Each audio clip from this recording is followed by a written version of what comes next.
জীবনে হতাশা আর কিছু নেই। প্রতিটি অন্ধকার রাতের পরেই দিনের আলো আসে। ধৈর্যই হচ্ছে সেই সেতু যা দুঃখকে পার করে আশার তীরে পৌঁছে দেয়। কষ্ট আসবে, পরীক্ষাও হবে, কিন্তু ভেঙে পড়া যাবে না, সংগ্রাম করতে হবে।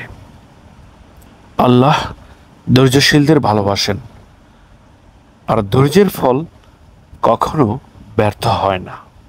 হার মানা মানে পরাজয় নয়, হার মানা মানে আবার শুরু করার সুযোগ।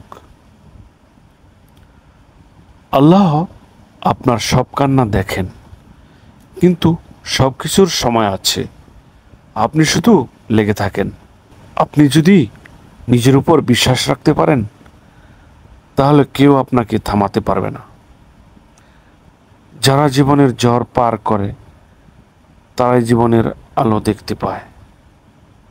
আপনার আজকের কষ্ট কালকের শক্তি হয়ে দাঁড়াবে।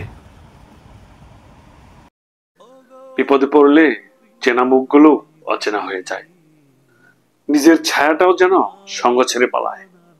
তবে এক জায়গায় ভরসা, বিসমিল্লাহি তাওয়াক্কালতু আলাল্লাহ, লা হাওলা ওয়ালা কুওয়াতা ইল্লা বিল্লাহ।